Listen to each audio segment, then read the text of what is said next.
Welcome back to another episode of Orlando whenever I want to recap, because I haven't done this in a while. But if you're new here, my name is Romario, and this is a series where I just dive into my favorite topics going on in Orlando right now. So we're going to start off with number one being Wellness Way. Oh, am I happy to talk about Wellness Way. I'll talk about that place all day. So we got an update from Pulte, which they're currently building a 1,635 home community, which will have a 28-acre commercial center. We got some updates on what that might look like. And so they got 366,000 acres of non-residential space, of which seems to be a grocery store, presumably a Publix. I know, totally wild, out of the box take right there. But let me know in the comments down below, what grocery store would you like to see in the Wellness Way area? Publixes are a dime a dozen. That's just kind of our staple here if you're not familiar with Orlando and Florida in general.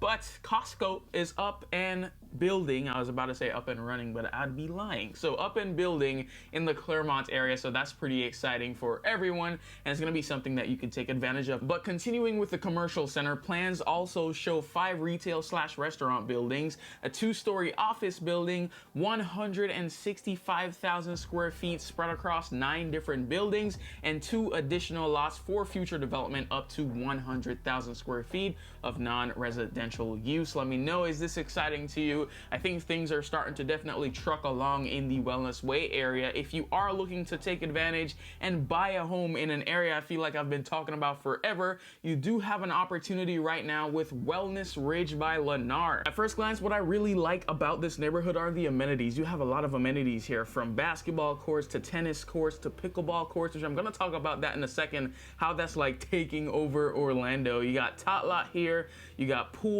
clubhouse, fitness center, walking trails. I mean, it's really nice. Home prices to get into Wellness Ridge aren't that bad either. Low 4s for townhomes, mid 4s for single families, and over 3,000 square foot home, you're looking in the low 6s. I feel like if you've been watching this channel for any amount of time, you know how much of a fan I am of what's going on in Clermont and the Olympus area, the Wellness Way area, North Clermont, revitalizing downtown Clermont. It's just been really amazing to see. Clermont's really the first area I knew when I moved to Orlando 6 years ago. It was literally nothing. I remember when they were widening 27 to now you're talking about big multi-thousand seat stadiums with broadcast partnerships and AAU sponsorships. It's really kind of wild to see how much Clermont has grown in the small amount of time that I've been here. To only imagine what 5 to 10 years from now would look like, it's absolutely insane. So if you are by chance looking to take advantage of what's going on in Wellness Ridge, feel free to reach out. Would love to kind of connect you with what's going on over there. But let's go back to this pickleball thing, because like this sport is literally taking over the world, the US, and by virtue, Orlando. If your new community does not have a pickleball court as an amenity, it is a guaranteed flop. Crash indicator number 1 is the absence of a pickleball court. I'm just kidding. But there was actually an article put out by Growth Spotter to this effect, where new communities are starting to serve up pickleball courts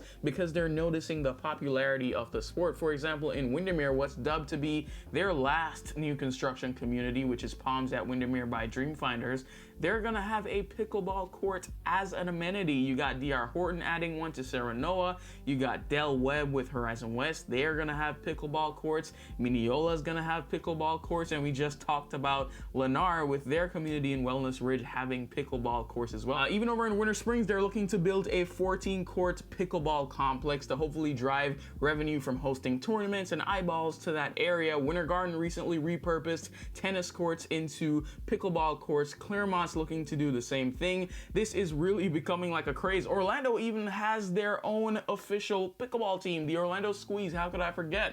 And so my question to you is, like, are you a pickleball fan, player? Like, is this really that big of a thing? I just picked up golf, and by this video, I'm gonna pop up my swing absolutely sucks, and that decent hit took me like 4 million tries. So let me know, are you looking for your next home to have a pickleball court within the community? That's also something I'd be really curious about. And if your answer is yes, I don't blame you. It seems like a really fun time. But speaking of time, great transition right there. The Orlando Business Journal recently came out with an article talking about the different Orlando counties and comparing to see which one had the longest commute. When somebody reaches out to me from YouTube and we hop on that discovery session call, this usually comes up rather quickly in regards to how far do you want to be away from your job. And most of the times folks are like, hey, I want to be between 10 to 20 minutes at most. Some folks are like, hey, 30 minutes, 35 is kind of pushing it, but that's okay. And some folks are remote. They're like, I don't care, dude. I just want to go where I love. But the study showed Osceola County and Lake County averaging the longest commute times, with Osceola County just a bit over 33 minutes, Lake County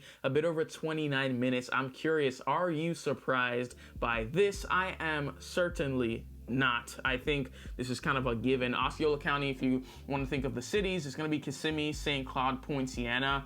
A lot of local roads there. You got 192 is kind of going to be a bit harder to kind of get out of that area. You're going to be using I-4 a lot. So if you especially work at Northeast, it's going to be like a 30-40 minute commute. Not bad, to be quite honest. There's a running joke that says Orlando is 30 minutes away from Orlando. So I would say if you're coming from an urban city, that's going to be something you will have to adjust to. You're going to be having to, as young folks say, whip it a lot more than maybe you are used to where you're from. But to be honest, I really don't think the commute in Orlando is that bad compared to other cities, but I might have a bias. I drive like 40,000 plus miles a year. So let me know, is driving 30 minutes to work a deal breaker for you? And if you're looking to break into a new home, you're looking to move and buy a home here in Orlando, I'd love to partner with you as your real estate agent. So you can shoot me an email, info@orlandowithmario.com, or directly book a discovery session in the description down below, and I'll be happy to get the process started with you. Thank you so much for watching. Hope to see you in the next one, but until then,